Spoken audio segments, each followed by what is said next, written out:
कृष्णांना आत्तापर्यंत अजून भगवंत म्हणलेलं नाही आहे अर्जुनाने, मित्र आहे ना. त्यामुळे अर्जुन आता भगवंत समोर असताना अनंत कोटी ब्रह्मांडाचे मालक पुढे उभा आहेत तुमच्या, हां, म्हणजे प्रत्यक्ष उपस्थिती आहे भगवंताची, आणि तरीसुद्धा डोक्याला हात लावून बसलेला आहे. म्हणजे हा जो सीन आहे थोडा डोळ्यापुढे तयार करा तुम्ही. भगवंत पुढे उभा आहेत आणि अर्जुन गोंधळला आहे, डोक्याला हात लावून बसलेला आहे. भगवंत असताना काय काळजी करायची गरज आहे? मग आता हे अर्जुन तसा नाही आहे, तो महान संत आहे, पण दाखवलं गेलं इथं आपल्यासाठी, म्हणजे आपलं वर्णन आहे थोडक्यात. हे आपण सुद्धा असंच करतो की भगवंताची पूजा करतो, नामस्मरण करतो, पण विश्वास कुठे आहे? संकट आल्यानंतर डोक्याला हात लावूनच बसतो की आपण, आणि मग स्वतःच्या बळावर संकट सोडवायचा प्रयत्न करतो. आपण काय करतो, मी कसं सोडवेन संकट, आता मला पडलंय ना, मग हे उपाय करा, ते उपाय करा, ते उपाय करा. दररोज माळेवर नामस्मरण करणारा व्यक्तीसुद्धा माळ विसरून जातो संकट आल्यानंतर, आणि मग तो उपाय करायला लागतो. बाहेरचे उपाय काय करता येतात का बघतो. मग संकट आल्यानंतर असं का होतं? कारण नामस्मरण करतोय, भजन करतोय, पण त्या भगवंतावर विश्वासच नाही झाला अजून, की खरंच भगवंत मला वाचवतील, असा विश्वास नाही झाला अजून पण. आणि श्रद्धा शब्दे करलो विश्वास, थोडंसं इको कमी करा. जरी झाले तरी आपली पात्रता आहे ओळखण्याची. आता भगवंत प्रकट झाले आणि भगवंतांनी या ठिकाणी म्हटले की चल वैकुंठाला, विमान आणले तुझ्यासाठी, बसतो का विमानामध्ये? पण आपण आपल्याला डाऊट येईल खरंच हा भगवंत आहे का, पहिली गोष्ट. हां, आणि विमानात बसू का नको आपण? हां, बसू का विमानात? कोण कोण बसेल हातवरती करा. कसं घरचं कसं व्हायचं? आई वडील आहेत, पती आहेत. हां, नाही आत्ता इथं जर विमान पुढं उभं राहिलं मंदिराच्या आणि भगवंत आले, पंढरीनाथ आलेले आहेत, जसं तुकाराम महाराजांना न्यायला आले तसं आपल्याला न्यायला आले, तर कोण कोण तयार आहे बसायला? एक अंतर्मनाला प्रश्न विचारा हातवर करण्यापूर्वी. उगाच हातवर करू नका, नाही तर मी खरंच बोलवीन विमानाकडे.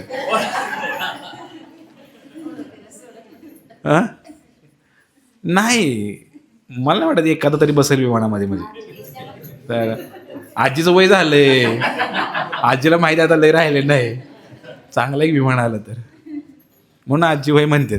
पण आजीची पण काही गॅरंटी, कारण का नातू वगैरे आहेत ना अजून मागं, ते बघायला मग सगळं जीव अडकलेला असतो ना. विश्वास कुठे आहे? हे एक पार्ट झाला भजन करणारे त्यांना, आणि जे असेच नुसतेच आहेत नाराज येणार, त्यांचं तर काही बोलायचं कामच नाही, ती तर विषयच नाही काय.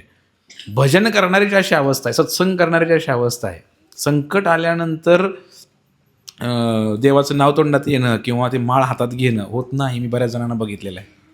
ते बऱ्याच जणांच्या मनामध्ये शंका येते. आता इथे हा शंकेचाच विषय आहे.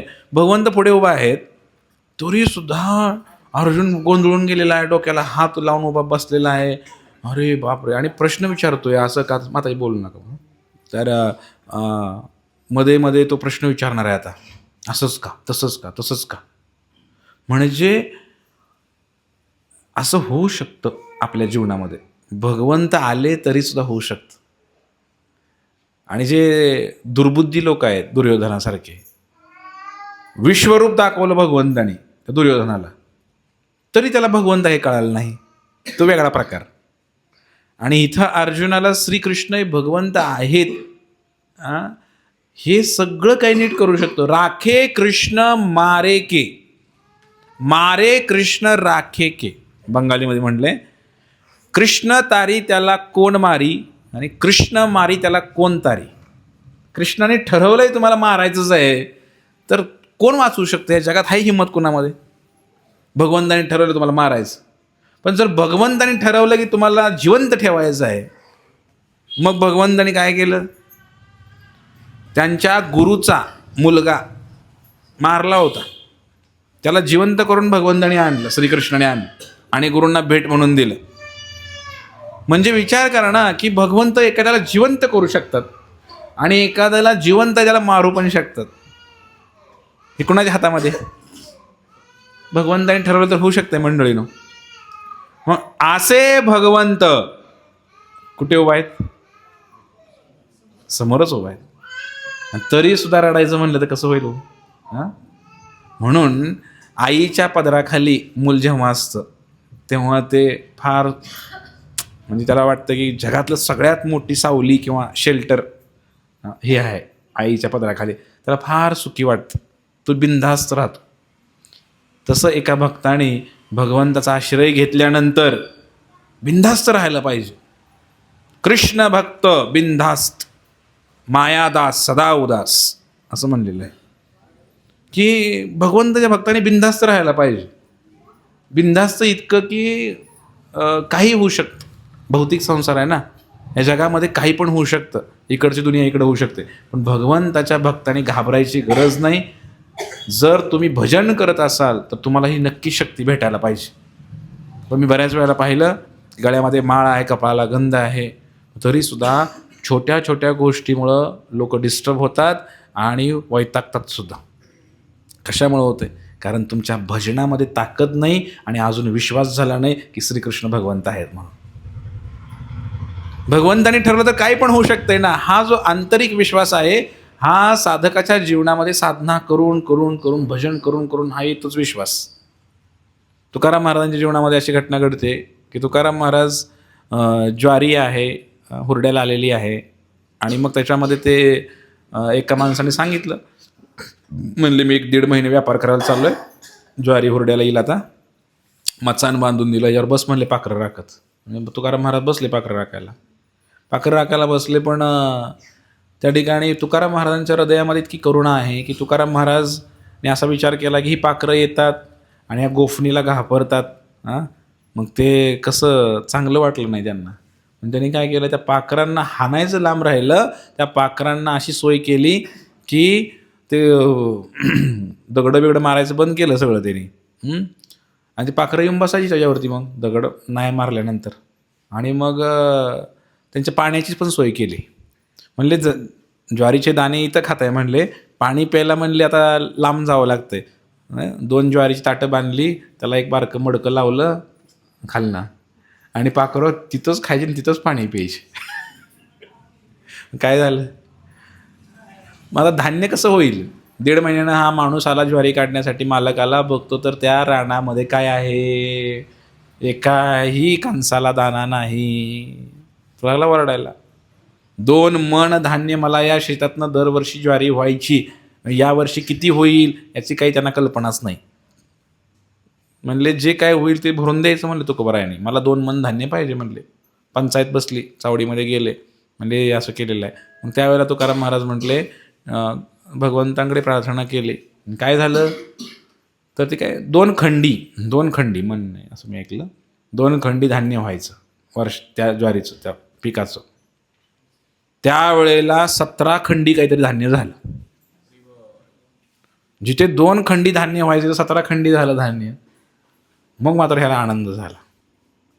पण पंचायत म्हणली आता 2च खंडी घ्यायचं, उरलेलं 15 खंडी तुकोबाच्या नावाने आलेल्या पांडुरंगाने दिल्या, त्याच्या घरी जाऊ द्या म्हणले. बैलगाड्या भरून गेले घरी. आणि घरी गेल्यानंतर बायकोला आनंद झाला. म्हणले आमचं मालक आता सुधारलेला आहे, एवढं काम कष्ट करून 15 खंडी धान्य आणलेलं आहे, म्हणजे सोपं नाही म्हणले. घरामध्ये ते बैलगाडी भरून आणलं, घरामध्ये लावलं आणि बायकोने त्यातलं काढून घेतलं थोडंसं ज्वारी पाकडायला, घरात पीठ नव्हतं. आणि मग तुकोबाराय काय करतात, ते जे धान्य आलेलं आहे 15 खंडी जे काही धान्य आहे, एक्स्ट्रा आलेलं आहे धान्य, हे सगळं ज्वारी धान्य ते काय करतात, गावातल्या गोरगरीब लोकांना घेऊन जावं म्हणतात. मला कशाला पाहिजे म्हणतात. मग तेवढ्यात तुकाराम महाराजाची बायको येते आणि म्हणते की अहो तुम्ही काय करता हे? भगवंताच्या कृपेनं आपण काय चोरून आणले का कुठनं धान्य? भगवंताच्या कृपेनं ती ज्वारी आलेली आपल्या घरामध्ये, मग तुम्ही ते स्वीकार करा ना, भगवंतांनी दिलेलं आहे. तुकाराम महाराज छान उत्तर देतात. ते म्हणतात की आपल्याला एवढी आवश्यकता आहे का? आपल्याला किती आवश्यकता आहे?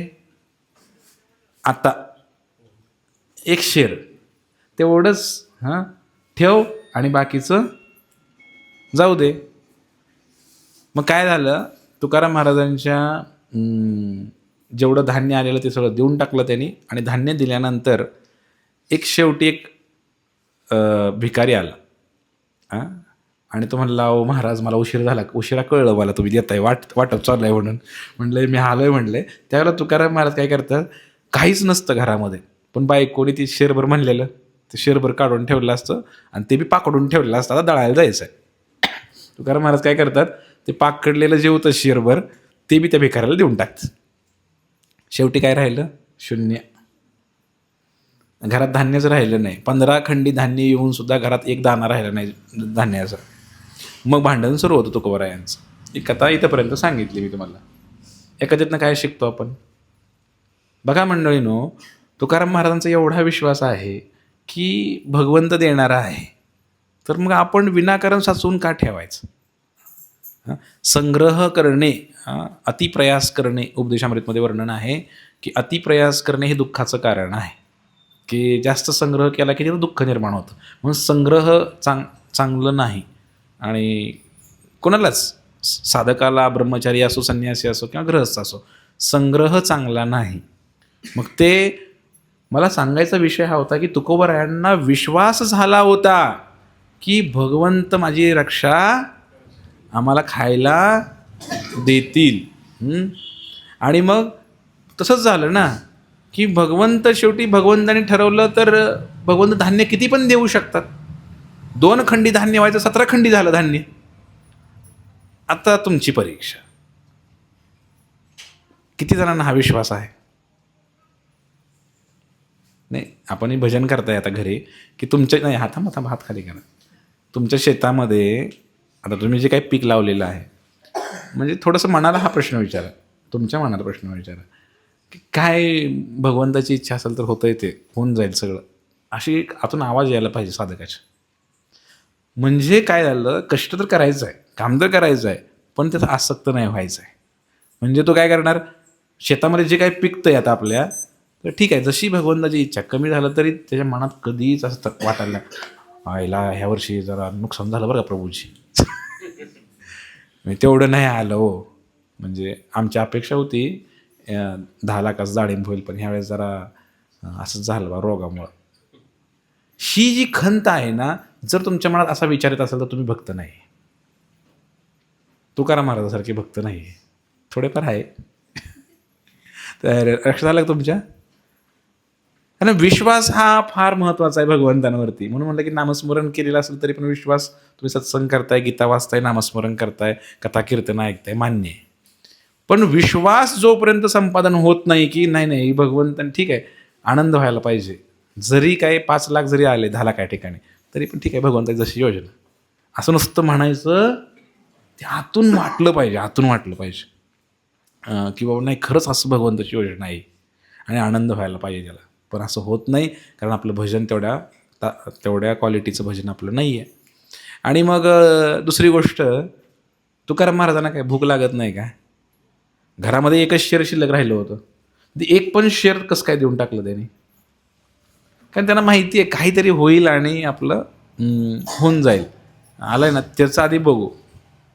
तर खरंच आतून एक विश्वास बोलतोय त्यांच्या, आणि म्हणून तुकाराम महाराज या मार्गाने वागतात. असे अनेक उदाहरणं आहेत. तसं तुकाराम महाराज असं विषय निघाला की तेच आठवतं मला सगळ्या गोष्टी. तर तुकाराम महाराजांना ऊस दिला होता. ऊस सगळ्यांना कथा माहिती आहे. एका शेतकऱ्याने काहीतरी गुराळ गाळणाऱ्या माणसानं रस्त्यामध्ये तुकोबारायांना ऊस दिला होता. ऊसाची एक मोळीच दिली होती. तुकाराम महाराज ऊस घेऊन आले, आणि ऊस घेऊन आल्यानंतर येता येता काय झालं, गावातली पोरं सगळी मागं लागले, ऊस पाहिजे म्हणून. आणि तुकाराम महाराज म्हणजे एक वेडा माणूस गावातला, मुलांच्या दृष्टिकोनातून, माणसाच्या दृष्टिकोनातून. मग लोक चिडवायचे असंच. मग ते मुलं पण चिडवायचे तुकोबारायांना. मग ते ऊस गोड बोलून ते पोरांनी घेतला की ऊस सगळा ऊस घेतला आणि घरी आले. घरी आल्यानंतर सगळा ऊस संपला, एक कांडकं शिल्लक राहिलं ऊसाचं. एका कांडक्यामध्ये 3 पेर होते. किती होते? 3 पेर, समजतं का नाही? तर एवढं होतं, आणि त्यात 3 असे होते, कांड्या होत्या.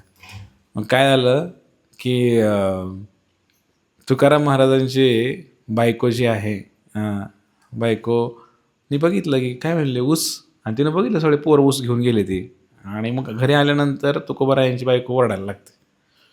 मग ते आपल्या पोरांना काहीतरी ठेवायचं की ऊस वगैरे म्हणले, सगळं वाटून आलं का म्हणले. मग असं भांडण सुरू झालं थोडक्यात. आणि जी एक कांडकं होतं हातात घेतलेलं, ते घेतलं, ही तर कशाला आणले म्हणजे, द्या तिकडे फेकून म्हणले, असं म्हणले. आणि त्या कांडक्याचे झाले बरोबर 2 तुकडे. एकात 2 राहिले पेर आणि एकात 1 राहिलं पेर. हां, तुकाराम महाराज म्हणले, भगवंत किती दयाळू आहेत बघ म्हणले, बरोबर 3 तुकडे आहेत म्हणले ह्याच्यामध्ये. ही 2 पोरांना आपल्या, हां, एक महादे आणि दुसरीचं नाव काय तिथं पोरीचं. तर ती 2 पोरांना 1 कांड म्हणले, आणि एक तुटलेलं तुझ्याकडे आले म्हणले, तुला घे म्हणले. तिघाला 3 आले म्हणले, बाजू झाले म्हणले. ही जी संतुष्टीची अवस्था आहे संसारामध्ये, की संतुष्टपणा कधी येतो, विश्वास भगवंतांवर असेल तर. विषय हा चालू आहे की भगवंत पुढेच उभा आहेत आणि अर्जुन विचार करत बसलेला आहे. अरे भगवंत असताना विचार करायची काय गरज आहे, घालू देवासीचं भार, काय भगवंत करतील ते करतील ना, एवढं तुला डोकं खाजून काय गरज आहे. हां, एवढं डोकं खाजवायची काय गरज आहे. पण आपण स्वतः इतका विचार करतो की भगवंताला काही संधीच देत नाही आपण विचार करण्याची. भगवंताला काहीतरी बोलू द्या, त्यांना काहीतरी करू द्या. हां, तर अशा प्रकारे हा पहिला मुद्दा झाला इथे, की अर्जुनाच्या पुढे आता काय कंडिशन आहे. अर्जुन बोलतो, मला उभा राहणं शक्य नाही. आता कधी कधी काय होतं माहिती आहे का, एखादा प्रसंग आला असा, आता हा थोडा भावनिक प्रसंग आहे, याच्यामध्ये आता हातपाय थरथर कापतायत त्याचे अर्जुनाचे, आणि आता मला इथं उभं राहायचं नाही म्हणतो, उभं राहता येत नाही मला जास्त वेळ, कारण आता काय झालेलं आहे, मला स्वतःचाच विसर पडायला लागलेला आहे, माझं डोकं चक्रम झालंय. स्पष्ट म्हणलं इथे, माझं डोकं चक्रावून गेलंय. मराठीत आपण काय म्हणतो, चक्रम झाले. हे असलं सगळं बघून बघून आता मला काहीसुद्धा बोलायचं नाही तुमच्याशी, मला काही ऐकायचं नाही, मला शांत बसू द्या, मला जावा तिकडे.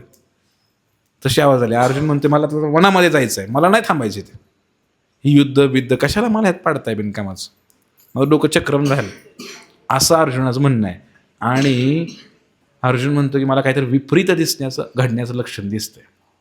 बघा, भीती, जेव्हा अशी काही परिस्थिती येते तेव्हा भीती वाटते. आता अर्जुनाला पण भीती वाटते ना, की कशा भीती, म्हणजे युद्धाची भीती नाही, अर्जुन तर शूरवीर आहे ना, पण भीती काय आहे अर्जुनाच्या मनामध्ये, की आपलेच नातलग उभा राहिले आणि त्यांना मारून मग आपण हे राज्य भोगायचं. म्हणून आता अर्जुन काय विचार करतोय, इथं प्रभुपाद तात्पर्यामध्ये फार सुंदर लिहित आहेत की मानसिक असंतुलन आढळून येते. आपल्या जीवनामध्ये सुद्धा मंडळींनो मानसिक असंतुलनच आहे. मन काय करते, हे करू का नको, मग काय निर्णय घेऊ, ह्या परिस्थितीमध्ये काय निर्णय घेऊ, आणि आपण नेहमी असा विचार करत बसतो. एक मानसिक असंतुलनच आहे एक प्रकारचं आपलं हे. आणि मग निमित्तानी विपरीतानी हे शब्द महत्त्वपूर्ण आहेत. कधी कधी एखाद्या मनुष्याला असं दिसतं की आपण निष्फळ होणार आहे, आपल्याला यश भेटणार नाही, तर माणसं काय करतात, काढता पाय घेतात. कालच एक व्यक्ती आला होता माझ्याकडे, तो म्हणला की एक झेडपीला एक आमचे माणूस उभा राहिला होता गावामधनं, आणि त्याला दिसलं की पुढचा जो पक्ष आहे त्याने भरपूर खर्च केलेला आहे आणि आता 100% सगळीकडे कालवा की तोच निवडून येणार आहे. मग त्याने असा विचार केला की मग मी का पैसे घालू बिनकामाचे, असंही तसंही पडणारच आहे. मग त्याने काय केलं, त्यात प्लॉट विकणार होता तो 1 कोटीला, त्याने तो विकलाच नाही आणि काहीच खर्च करायचं नाही मला निवडणुकीला, आणि तो पडला शेवटी. त्याला आधीच कळलं होतं की आपण पडणार आहे म्हणून. हे कळाल्यानंतर त्यानं काढता पाय घेतला. तसं अर्जुन, म्हणजे आता इथं अशी अवस्था प्रभुपाद देत आहेत की एखाद्याला वाटलं की मी जिंकणारच नाही, तो हळूच अंग काढून घेतो. मग तशातला प्रकार आहे तर काय, अर्जुन जो आहे तो अर्जुन आता काय करत आहे, निष्फळ होणार असं का अर्जुनाला वाटतंय, मला यश भेटणार नाही का अर्जुनाला वाटतंय. अरे साक्षात परब्रह्म तुझ्या पुढे उभा आहे, तरी सुद्धा अर्जुनाच्या मनामध्ये शंका आलेली आहे की मला विजय मिळेल का नाही. मग काय असतं माहिती आहे का तुम्हाला, तुमच्या मनामध्ये जर असं असेल, तुम्ही आधीच विचार करून ठेवलेला आहे सगळा की असं होणार आहे, भगवंत म्हणतात कर तुझ्या मनाने तुला काय करायचं आहे ते, मी का मध्ये पडू. भगवंताला तुम्ही साकडं घातलं नाही अजून, भगवंताशी तुम्ही काय बोलला नाही, तुम्ही म्हणताय नाही नाही मला नाही जमायचं आहे, आधीच सांगून टाकलं मला नाही जमायचं. हे झालं भगवंताचं. गुरु शिष्याच्या संबंधामध्ये पण हाच प्रॉब्लेम आहे. कधी एखाद्या वेळेस गुरुने आदेश दिला की एवढं काम करा, ही सेवा करा, नाही प्रभूजी, नाही महाराज मला नाही जमणार आहे, नाही असं नाही, माझी एवढी ताकद नाही. आता ह्याच्यामध्ये काय असतं माहिती आहे का तुम्हाला? ते ठरलेलं असतं की कोण भक्त बनणार आहे, काय होणार आहे, सगळं ठरलेलं आहे. गुरु म्हटले की तुम्हाला फक्त जायचं आहे, निमित्त मात्र भव, फक्त तुम्हाला जायचं आहे आणि ते करायचं आहे. आणि याचं ज्वलंत उदाहरण म्हणजे स्वामी प्रभुपाद महाराजांना त्यांच्या गुरूंनी सांगितलं की तू अमेरिकेला जा आणि तिथे आपल्या गीतेचा आणि भागवताचा प्रचार कर, असं सांगितलं. मग त्यांचाही सुरुवातीला विश्वास थोडा डळमळीत, की खरंच अमेरिकेला जाऊन आपण यशस्वी हो का त्यांच्या मनामध्ये सारखं यायचं. मग प्रभुपाद जेव्हा गेले ना, अमेरिकेला पोहोचले, त्यावेळेस त्यांना वाटायचं की होईल का नेमकं. म्हणून मग त्यांना हळूच काय करायचे, 1 वर्ष झालं, 1965ला गेले ते अमेरिकेला. ते जहाज असतं समुद्रामध्ये, त्या जहाजाकडे माघारी यायचे, बंदर म्हणतात त्याला. तर त्या बंदरावर यायचे आणि त्या जहाजाकडे बघायचे आणि त्यांना वाटायचं की आता काय विदेशामध्ये या परदेशामध्ये काही प्रचार होत नाही आपल्या धर्माचा, माघारी जाऊया आपण, असं त्यांना वाटायचं.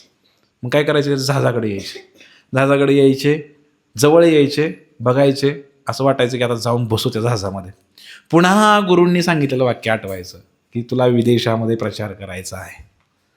मग त्यांना प्रश्न वाटत, गुरु बोलले म्हणजे सत्य होणार आहे, मी फक्त गुरु बोलले म्हणजे प्रचार झालेला आहे, फक्त मला निमित्त बनवलेलं आहे, असं प्रभुपादांना वाटायचं.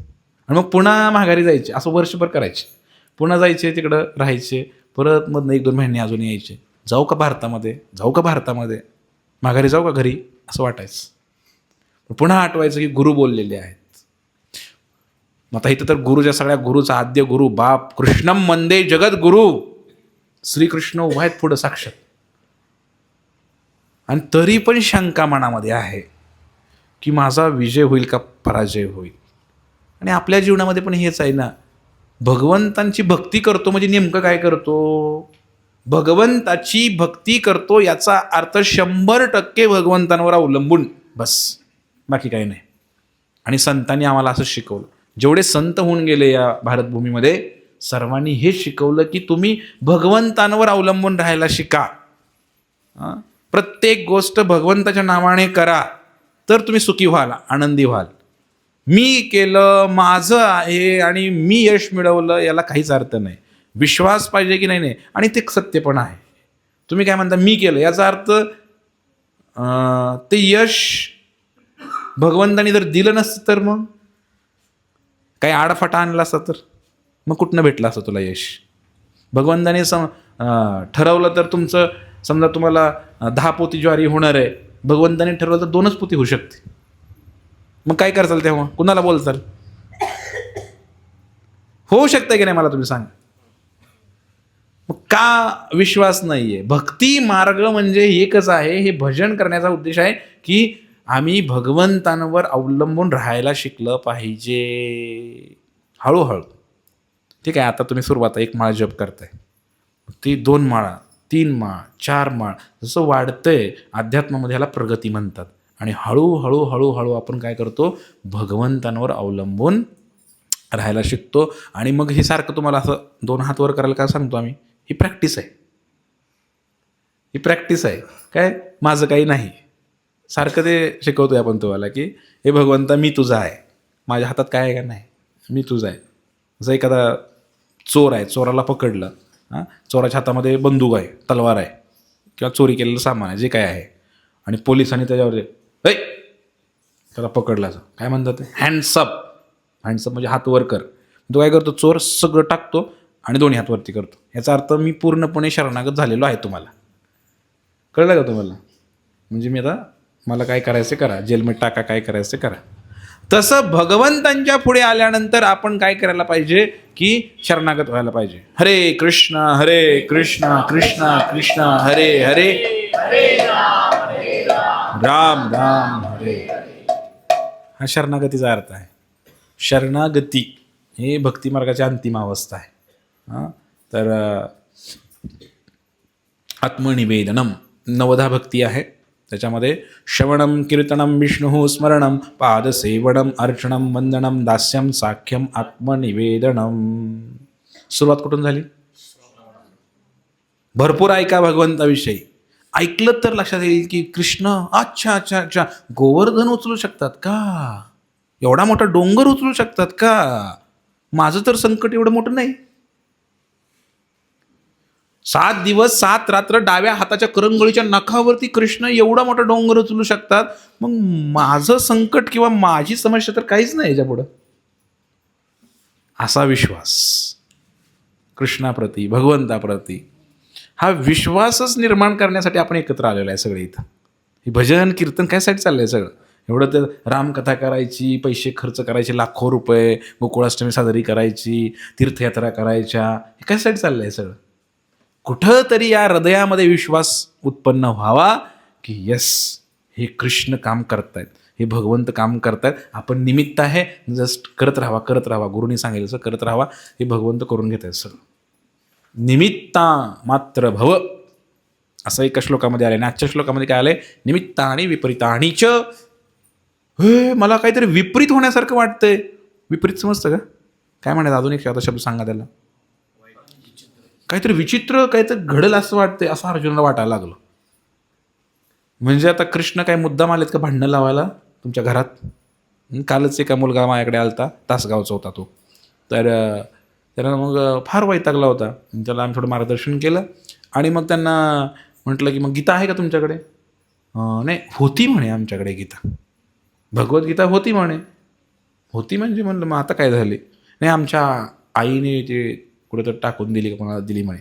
म्हणलं का? तर आमची मामा आणि पाहुण्यांनी सांगितलं आमच्या आईला भगवद्गीता घरामध्ये नसू नये. भगवद्गीता घरामध्ये नसू नये, मग घरात भगवद्गीता ठेवली भांडणं लागते. हे कोणी कोणी ऐकलं ह्याच्या आधी? हातवर करा बरं. तिनं ऐकले वे बरं. तर हे असं काहीतरी लोक उठवतात बिनकामाज. हां, घरात भगवद्गीता नाही ठेवायची, मग काही सिगारेटची पाकिट ठेवत्या का? काय ठेवायचं काय? म्हणजे भांडणं लागायची, दारूच्या बाटल्या आणून ठेवत्या का? म्हणजे भांडणं मिटतेली. हा मूर्खांचा बाजार आहे नुसता. म्हणून म्हटलं की तुम्ही फार भाग्यशाली आहे, तुम्हाला मी नाव ठेवणारच नाही. जो ह्याच्या व्यतिरिक्त समाज आहे ना, गळ्यात माळ आहे, कपाला गंध आहे, पण विश्वास असा आहे की भगवद्गीता असल्या, अरे भांडणं मिटवणारा ग्रंथ आहे हा, त्याला म्हणते भांडायला लागते. एक माताजी आली, म्हणली गीता घ्या ना. म्हटलं पंढरपूरमध्ये वारीला आलेली पांडुरंगाच्या, एकादशीचा दिवस. म्हणलं घ्या ना गीता. ती म्हणलं नको बाबा, म्हणले गीता आम्हाला. म्हणलं काय झालं? गीता तर चांगला ग्रंथ आहे, आपला धर्मग्रंथ आहे. म्हणलं गीता प्रत्येकाच्या घरामध्ये गीता पाहिजे. ती म्हणले ते एक महाराज होतो आणि ती म्हणलं गीता घरात ठेवू नका, ह्याच्यावर तुम्ही बघितलं का? म्हणली मला तिनं शिकवलं. म्हणलं ह्याच्यावर काय आहे? म्हणले ह्याच्यावर घोडा आहे तर काय? म्हणली आणि घोडं शांत नाही, ती उधळलेला येतं म्हणली. म्हणली ही असली गीता जर घरात ठेवली तर घरातली माणसं घोड्याने उधळतात म्हणले. आता कुठे शांत आहे म्हणलं तुझ्या घरातली माणसं? आणि ती म्हणली मला एका महाराजानं सांगितलंय. म्हणली तो महाराज कोण आहे आता? त्याला पहिले घेऊन ये म्हणलं माझ्याकडे. हे उधळणारी माणसं शांत होतात गीता वाचल्यानंतर, चंचल माणसं स्थिर होत आहेत गीता वाचल्यानंतर. आणि अशा प्रकारे लोकांना गैरसमज आहे. काय करायचं आता? हे अर्ध्या हळकुंडाने पिवळं असं म्हणतात त्याला. यांची संख्या काही कमी नाही भारतामध्ये. म्हणून आमची 10 पिढ्यापासून माळ आहे घरी, आमची वारी आहे कवा चुकत नाही, पक्क असं कॉलर टाईट करून सांगते ते. हां, पण अध्यात्म काही माहीत नाही, गीता आहे का तर नाही. हां, असे करतात लोक. आणि बरेच आता विषयाला पण सांगतो. म्हणलं भगवद्गीता घ्या की. एका माताजीला म्हणलं मी वाळवंटामध्ये पंढरपूरच्या वारी आलेली माहिती आहे, ती गळ्यात माळ होती. आणि ती म्हणली लय मोठा आहे महाराज ग्रंथ, नको बाय म्हणली. म्हणली ती शिवाजीचं पाळणं आहे का? पाळणं, पाळण्याचं पुस्तक नाही का म्हणलं तुमच्याकडे?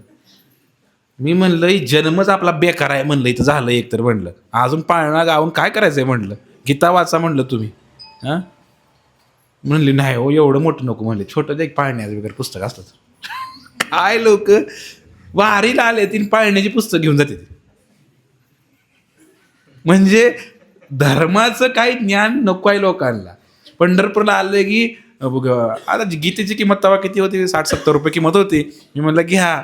ते नाही, पण तिने 50 रुपयाचं चिरमुरं घेतलं, बुक्का घेतला, त्या पोराला खेळायला पिपाणी आणि ती गाडी बारकी गाडी प्लॅस्टिकची सगळं घेतलं तिने. मग चिरमुरे घेऊन काय पंढरपूरची वारी होते का? हां, बघा लोकांचा कल कुणीकडे आहे बघा. एवढं जीव तोडून आमचे हरे कृष्ण भक्त जेवत नाहीत तिथे, गीता वितरण करतायत वाळवंटामध्ये, पण लोकांची गर्दी तिकडं नाही. लोकांची गर्दी ते चिरमुरं घ्यायला, बत्तासा घ्यायला आणि ती बारक्या पोरांचं खेळणी घ्यायला. तर घरी गेल्यावर विचारतील ना आजीनं काय आणलं म्हणून. तर अशा प्रकारे लोकांचा धर्माकडे कल नाही आहे.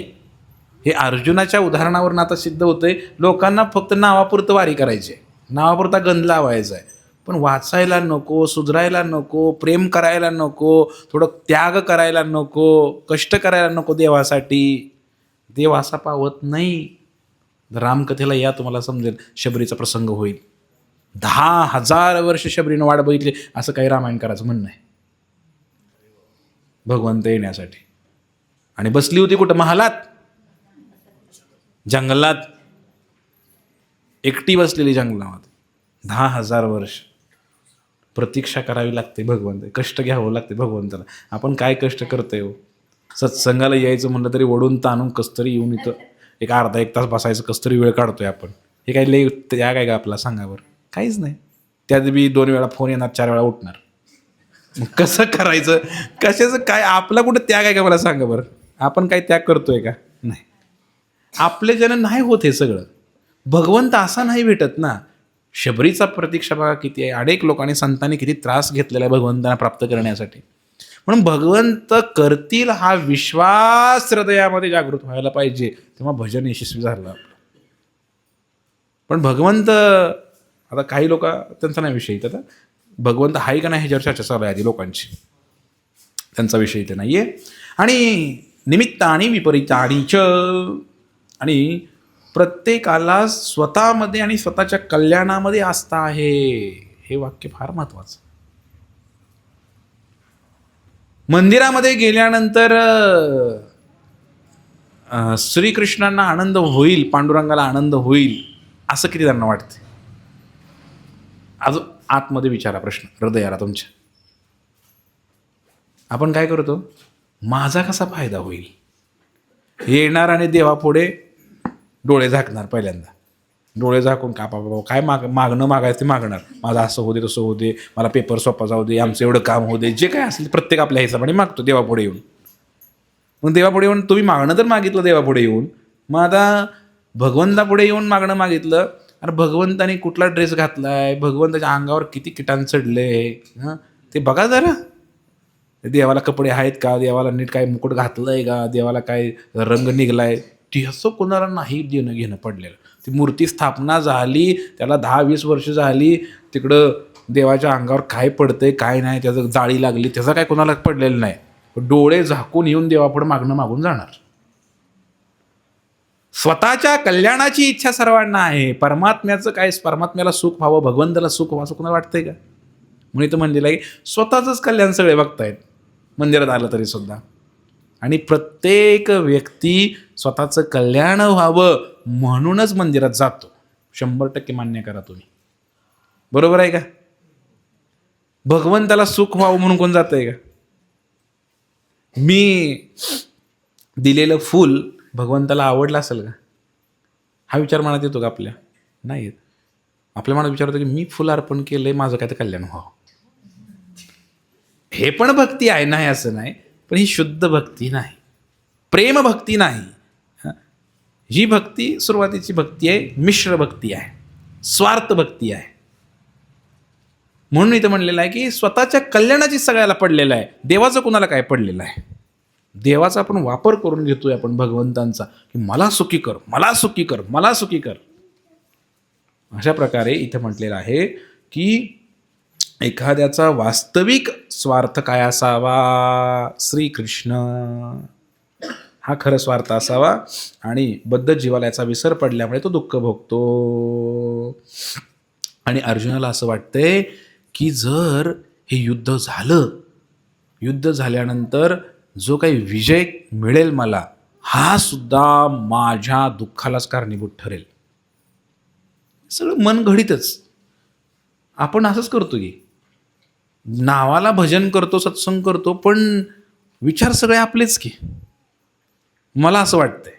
अर्जुन काय म्हणतो, विजय जरी मिळाला मला युद्धामध्ये तरी सुद्धा मला दुःखच येईल म्हणे. कशाला पाहिजे, युद्धच नको मला. आधीच त्यानं सगळं डिक्लेअर केलं, स्वतःच ठरवलंय सगळं. अरे गुरु काय सांगतायत ऐक, भगवंत काय सांगतायत ऐक. आम्हाला ऐकायचं नाही, आम्हाला काहीच ऐकायचं नाही. आम्हाला आमचंच म्हणणं आहे की नाही नाही असं होईल, असं होईल, असं होईल. नाही प्रभूजी थोडा प्रयत्न करा. नाही नाही होत नसते प्रभूजी, होत नसते, ते शक्य नाही. मग भगवंत काय करणार, ठीक आहे बाबा तुला नाही करायचं तर नको करू. अनेक लोकांनी असं म्हणणं होतं की 7 समुद्र पार करून धर्माचा प्रचार होईल का. याच्यावर पण असंच झालं. अनेक लोक म्हणायचे चैतन्य महाप्रभूने जे सांगितलं, पृथ्वी ते अचजरसे नगरादी ग्राम सर्वत्र प्रचार होई बी मोरनाम, ते पृथ्वी म्हणजे भारतच आहे म्हणायचे. मग भारतात तर प्रचार झालाय म्हणायचे हरे कृष्णाचा. मग ते म्हणले झालं संपलं म्हणले. विदेशात 7 समुद्र पार करून हे धर्माचा प्रचार होणं शक्य नाही, बऱ्याच जणांचं असं म्हणणं असायचं. पण ज्याने विश्वास ठेवला ज्या व्यक्तीने, त्याने ते करून दाखवलं. म्हणजे काय आहे, विश्वासामध्येच ताकद आहे. भगवंत काय बघतायत, तुमचा किती विश्वास आहे. आणि जर गुरु काय बघतायत, तुमचा किती विश्वास आहे. तुम्ही जर विश्वास ठेवला 100% होणार. पंगोम लंगयते ग्रीम, एक लंगडा सुद्धा पर्वत सोडून जाऊ शकतो. आम्ही गोवर्धन परिक्रमा करतो इथं वृंदावनला गेल्यानंतर, 22-23 किलोमीटर आहे, चालत करायची. बऱ्याच जणांना वाटतं की आम्ही चालू शकत नाही, पण आम्ही काय करतो, नाही नाही तुम्हाला उतरायचं आहे खाली. काय काय नाही प्रभूजी आम्हाला आत्ताच गाडी पाहिजे इथंच. अहो तुम्ही काल चाललाय 2-3 किलोमीटर, पण नाही 23-24 किलोमीटर म्हटलं की ते आधीच सुरुवातीलाच गाडी करून द्या म्हणतात आम्हाला. पण आम्ही काय करतो, नाही नाही थोडं तरी चाला, थोडं तरी करत करत त्यांना पुढं घेतो. थोडा थोडा ते आमच्यावर विश्वास ठेवतात. इतका विश्वास ठेवतात की प्रभूजी आता किती किलोमीटर उरले, आता नाही चालू शकत म्हणतात. मधनं विचारतात. मग राहिलेला असता 10 किलोमीटर, आम्ही सांगतो आले जवळ 2 किलोमीटर राहिले फक्त. मग ते काय करतात, आमच्यावर विश्वास ठेवतात आणि त्या विश्वासाच्या आधारे ते चालतात. लक्षात येते का तुमच्या. म्हणून विश्वास फार महत्त्वाचा आहे भक्ती मार्गामध्ये.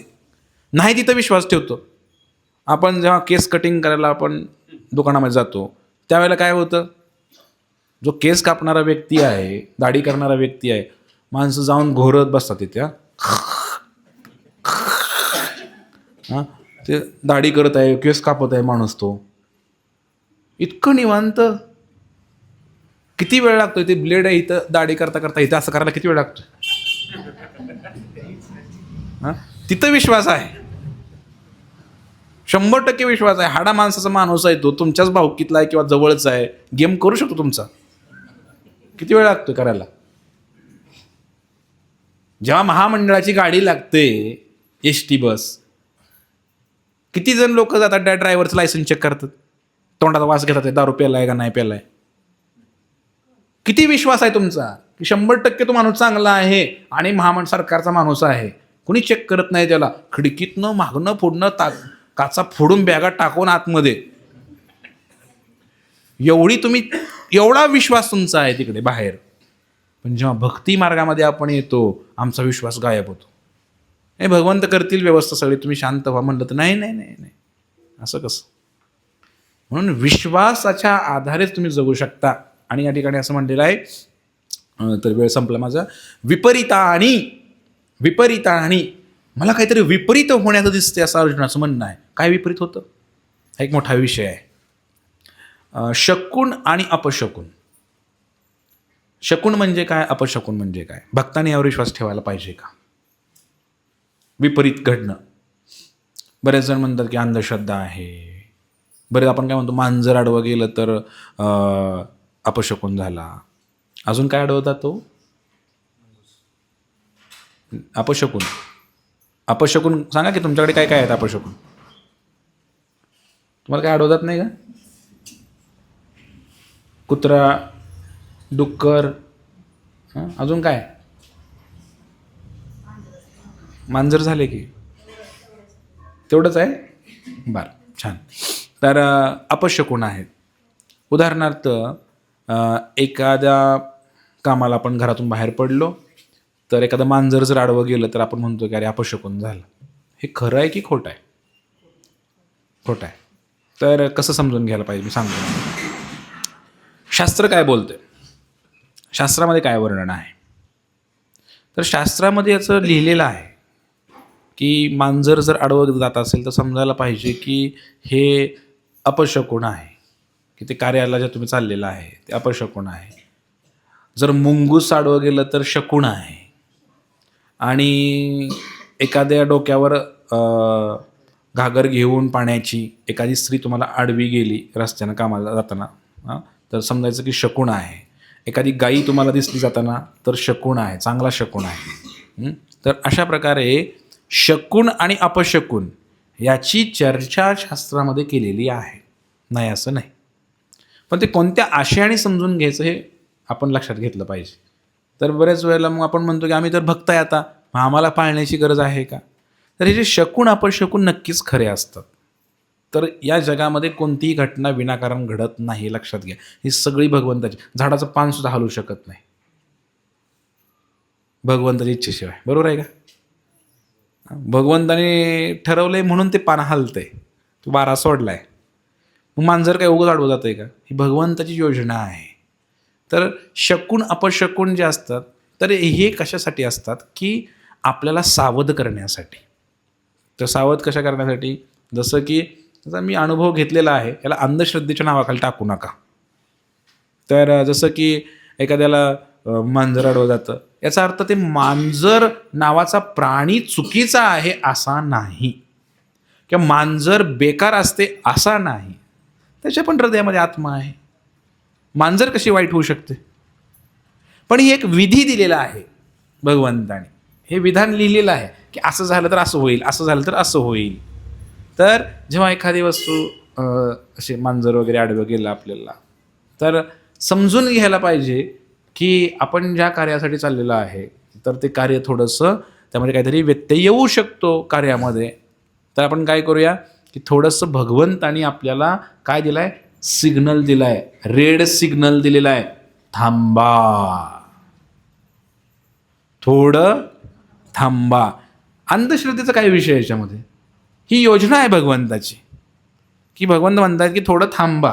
मग तुम्ही थोडं थांबा, ती वेळ जाऊ द्या आणि मग पुढे जावा. म्हणजे भगवंत आपले मित्र आहे, आपला मित्र आहे. उदाहरणार्थ आपल्याकडे एखादी घटना घडली, त्यांना माहिती आहे की बाबा पुढं दंगल चालू आहे पुढच्या गावामध्ये, आणि तुम्ही आता गाडी घेऊन इथनं निघालेला आहे आणि रस्ता रोको केलेला आहे, जायला रस्ता नाही आहे, लोकांनी रस्ता अडवलेला आहे भाळवणीमध्ये. तर तुम्ही निघाला आहे तर इथून. तर मग तुमचा एक मित्र तिकडनं आला आणि त्याने तुम्हाला सांगितलं, आडवा आला आणि त्यांनी तुम्हाला सांगितलं की ए कुठे चाललं आहे? नाही मी भाळवणीला चाललो आहे. जाऊ नको म्हणे, रस्ता बंद आहे. हे कुठनं आला का तू? लगा मी आता कामाला चालू मध्येच आडवा आला तू बिनकामाला. हे हो बाजूला, जाऊ दे मला. यात शहाणपण आहे का हो? तो तुमचा मित्र आहे की नाही? तो खोटं कशाला बोलेल? त्याने तुम्हाला वाचवण्याचा प्रयत्न केला की नाही? तुमचा वेळ वाचवला की नाही? तुम्हाला चांगलं तुमचं कल्याण होईल सांगितलं की नाही? तुम्ही ऐकत का नाही? तसं भगवंत भक्तांचे मित्र आहेत, सर्वांचेच मित्र आहेत, पण विशेष करून भक्तांची फार काळजी आहे भगवंताला. म्हणून कधी कधी भगवंत भक्ताने असं समजायचं की कधी कधी भगवंत त्या माध्यमातून सिग्नल देत आहेत. थांब, थोडं थांबा, गाडी बंद करा, हरे कृष्ण म्हणा आणि परत चालू कर. म्हणजे भगवंत थोडा सिग्नल देत आहेत असं समजू शकता. कधी कधी डावी पापणी लावते, उजवी पापणी लावते, आहे हे तुम्ही मान्य करा न करा, हे विज्ञान आहे भगवंताचं. पण काही नास्तिकवादी लोकांनी त्याला भगवंतानी काय त्याला अंधश्रद्धेच्या नावाखाली टाकलेलं आहे. आता एवढा वेळ माझ्याकडे तर नाही, पण हे वैज्ञानिक दृष्टिकोनातून सिद्धसुद्धा होतं की कुठली बाजू फडफडते. जसं पुरुषांची कोणती बाजू आहे? उजवी बाजू. फडफडणं चांगलं मानलेलं आहे. तुम्ही रामायण उघडा, महाभारत उघडा, कित्येक कथा आहेत त्याच्यामध्ये हे शकून दाखवलेले आहेत की प्रभू रामचंद्र दशरथाची डावी बाजू फडफडायला लागली. आणि नेमकं त्या दिवशी काय घटना घडली बेकार? काय झालं? रामाला वनवास झाला. असं वर्णन आहे रामायणामध्ये, महाभारतामध्ये वर्णन आहे. द्रौपदीला शकून होतो, अपशकून होतो, त्याचं वर्णन आहे. म्हणजे डावी बाजू फडफडणं किंवा पुरुषांची आणि स्त्रियांची उजवी बाजू फडफडणं अपशकून मानलेलं आहे. किंवा डावं अंग फडफडणं, असं वेगवेगळे मानलेले आहेत. मी भगवंताने असं सिस्टम बनवलेलं आहे. हे काय कोणी तुमच्यासारख्या आयऱ्या गायऱ्यानी बनवलेलं सिस्टम नाही आहे. मग भगवंताने लिहून ठेवलेलं आहे, त्या पद्धतीने त्याला फक्त स्वीकार करा तुम्ही. आणि त्याला अपशकून शकून म्हणण्यापेक्षा थोडं थांबण्यासाठी तो सिग्नल आहे, थोडं थांबा. आणि विशेष करून भक्तांनी असं समजायला पाहिजे की भगवंताने आपल्याला, आणि हा सगळा मानसिक खेळ आहे बघा. अजून एक तुम्हाला चेक करा तुम्ही. आता तुम्ही विश्वास ठेवा माझ्या बोलण्यावरती आणि इथून पुढे चेक करायला सुरू करा. मी असंच पूर्वी म्हणायचो, तर विश्वास ठेवला आणि मी चेक करत गेलो तर नेमकं तसंच होतंय. बऱ्याच घटना अशा आयुष्यामध्ये घडल्या. भगवंताने दिलेला संदेश आहे, थांबा, थोडं थांबा, धोका आहे पुढे. मग असं म्हणून आपण थोडं त्याचं हे करू शकतो. जसं भगवंत जेव्हा गोकुळामध्ये प्रकट झाले त्यावेळेला आपल्या मराठी महिन्यानुसार श्रावण महिना किंवा त्यांच्या भाद्रपद महिना त्यांच्यानुसार, तर नवीन पालवी म्हणजे श्रावणामध्ये पाऊस पडून गेलेला आहे.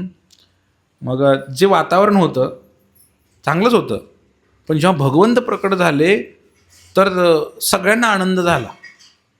ज्या झाडाला आता आंबे उन्हाळ्यात लागतात तर आंब्यांना सुद्धा तिथं मोहर फुटला आनंदाच्या भरामध्ये.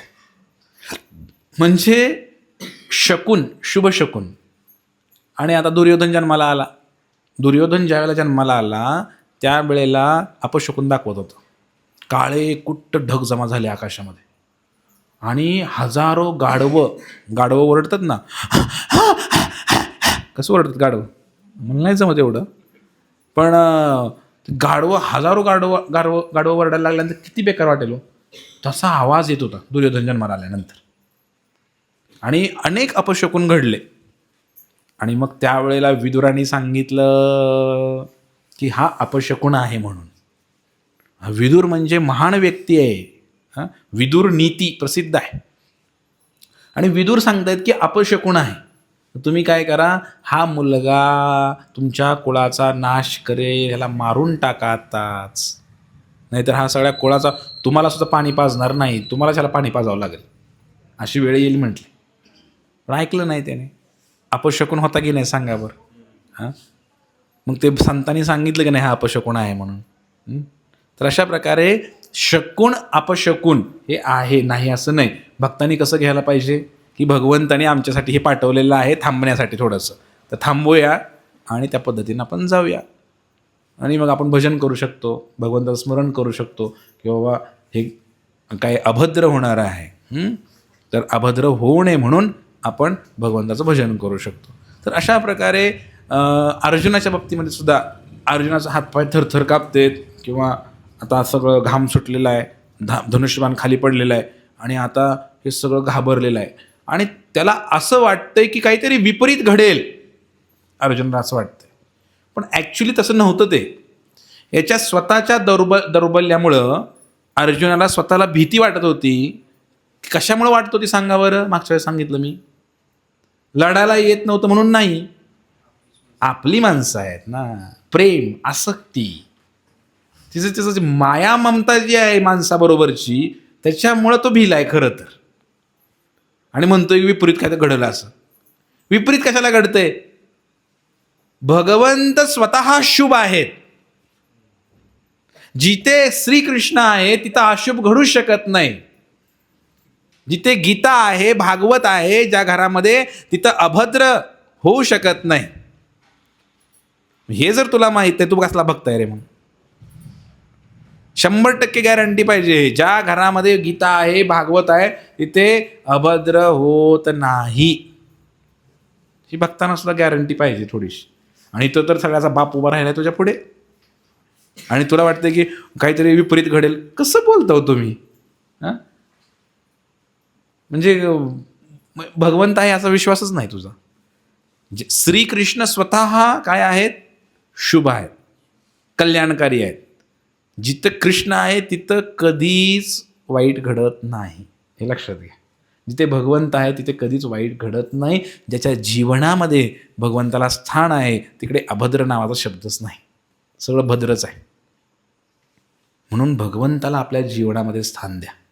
श्रीकृष्णाच्या नावाने झोपा, श्रीकृष्णाच्या नावानेच उठा, श्रीकृष्णाच्या नावानेच प्रसाद ग्रहण करा, श्रीकृष्णाच्या नावानेच काम करा, धंदा करा, श्रीकृष्णाच्या नावानेच भांडणं करा.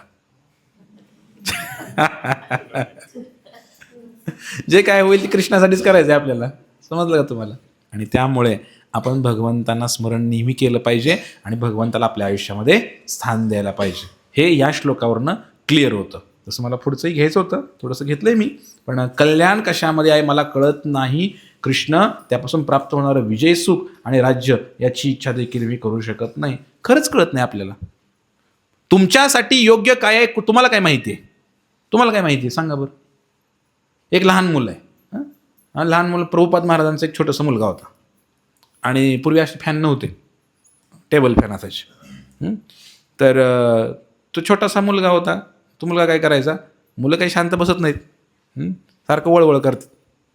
तर मग ते काय करणार, ते फॅनमध्ये बोट घालणार सारखं जाऊन, ते फॅनमध्ये बोट घालणार. म्हणजे मग ती बायको काय करायची प्रभुपादांची, त्या मुलाला सारखं करू नको करू नको, पण ते ऐकतच नव्हतं. तर लहान मुला किती जरी ओढलं तर ते पळतेच, ऐकच ना. प्रभुपाद म्हणले थांब, त्याला बोट घालू दे म्हटले. त्याला बोट घालू दे म्हटले आणि खरंच त्यानं बोट घातलं. काय बोट पूर्ण जायची गरज आहे का हो? थोडं टच झालं तर झटका बसला त्याला ना. परत फॅन म्हणले की ते 4 किलोमीटर लांब. लेट देम लर्न, त्यांना शिकू द्या. कशावर विषय निघाला आपला? हां, लहान मुलाला चांगलं काय वाईट काय हे माहीत नाही.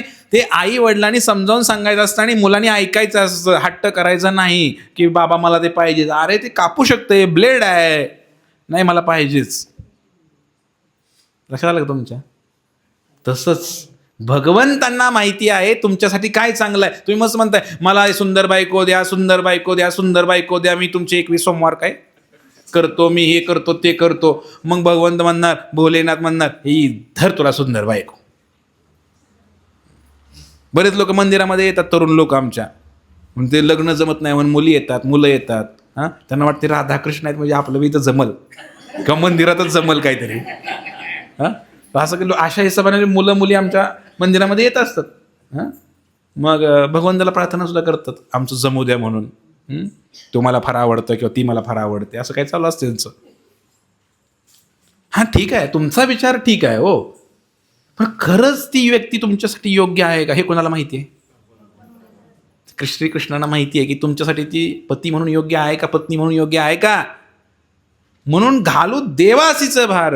भगवंतांना सांगायचं काय की मला सुंदर काय मी म्हणत नाही, मला योग्य अशी व्यक्ती द्या जेणेकरून मी भजन करू शकेन तुमचं, आणि ती मला भजनामध्ये सहाय्य ठरेल अशीच बायको द्या किंवा नवरा द्या. हे मागणं योग्य आहे, बरोबर आहे की नाही? पण आपण मनानं जर काही मागितलं भगवंत देतील, पण पुढचं कोणी निस्तारायचं. रूपवान आहे पण गुणवान नाही, मग काय करायचं? तुम्ही रूप मागितलं तर रूप दिलं, मग गुणाचं काय करायचं? काय मागायचं एवढी बुद्धी आम्हाला नाहीये. कल्याण कशामध्ये आमचं आम्हाला एक माहीत नाही. एक मुलगा मंदिरामध्ये यायचा, इंजिनियर झालेला मुलगा होता, मोठ्या कंपनीमध्ये काम करायचा आणि हरे कृष्ण मंदिरामध्ये यायचा. मंदिरामध्ये आल्यानंतर आमची एक प्रार्थना असते सकाळी. काय प्रार्थना असते की न धनम न जणम न सुंदरीम कवितांबा जगदीश कामये. याचा अर्थ असा आहे, न धनम मला धन नको, न जनम मला प्रसिद्धी नको, न सुंदरीम मला सुंदर पण स्त्री नको. हां, मम जन्मणी जन्मणीश्वरे भवताद भक्तीर अहैतुकी त्वयी, मला तुमची फक्त भक्ती प्रदान करा. असं चैतन्य शिक्षाष्टकम नावाचं एक अष्टक आहे, म्हणजे आम्ही रोज म्हणतो मंदिरामध्ये आरती झाल्यानंतर. मग ते चालू असते, ते पाठ पण होतं लोकांचं, आमच्या भाग रोज आरतीला येणाऱ्या लोकांचं पाठ होतं. मग तो मुलगा पण यायचा आणि तो मुलगा काय करायचा, तो पण म्हणायचा त्या सगळ्या प्रभूजींच्या मागं. काय म्हणायचा? न धनम न जनम न सुंदरीम कवितां वा जगदीश कामये. सुरामध्ये म्हणतात मंदिरामध्ये. ह्यांना कळलं थोड्या दिवसांनी की न धनम न जनम हे ठीक आहे हो, पैसे लई नको किंवा असं, पण बायको तरी सुंदर पाहिजे की. म्हणून हा काय करायचा माहिती आहे का, न धनम न जनम सुंदरीम, न म्हणतच नव्हता. सुंदरीच्या पुढे काय न आहे ना, सुंदरी नको, मग ती न गाळून टाकायचा. मग त्याचा अर्थ काय झाला, सुंदरी मला पाहिजे. न धनम न जनम सुंदरीम कविताम वा जगदीश. अरे न कुठं काढलंय, न गाळून टाकलं.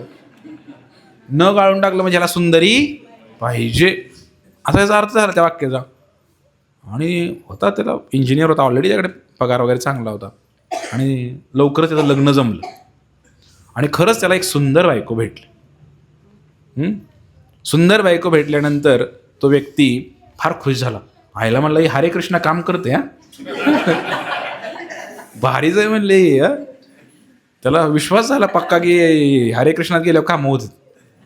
मग ते आला असं सत्संगला जोमाने यायला लागला.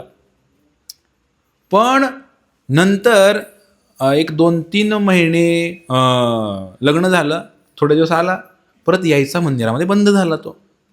आमच्या हरे कृष्णांचं प्रभूजींचं भरपूर लक्ष असतंय. मागच्या आठवड्यात कोण नाही आलं ते पक्क सांगू शकतो मी, सुरवश प्रभू. तर किती आठवडे आलं नाही ते बी सांगू शकतो. हां, कारण आमचं काय इथं कीर्तनकारासारखं नाही, हे घडवणे शाळा आहे ना, तर सगळं ध्यान असते. हे आलाच नाही 2-3 महिने मंदिरात. प्रभूजींना प्रश्न पडला, आला का नियमितपणे येणारा, दररोज आरतीला येणारा माणूस 3-4 महिने झाला आज आला नाही, काय मेला का काय, बायकोनं कुठं वडून न्याला काय, काय कळे ना. हा लग्नाची पत्रिका द्यायला आलता तो, लग्नात लग्न झालं एवढं मात्र प्रभूजींना माहीत होतं. मग त्यानंतर 6 महिन्यानंतर तो मंदिरात आला. मग मात्र प्रभूजींना लय आनंद झाला. पण दुर्दैव एकटाच आला मंदिरामध्ये. मग प्रभूजीने विचारलं, जरा नाराज दिसतोय, काय भानगड आहे. म्हणले, आणि तुझं लग्न झालं होतं म्हणजे काय, ते नका विचारू म्हणला प्रभूजी. अहो लग्न झालं बी म्हणला, डिवोर्स बी झाला, घटस्फोट पण झाला, सोड चिट्टी मला सोडून टाकतो आता, हां सगळं झालं म्हणे.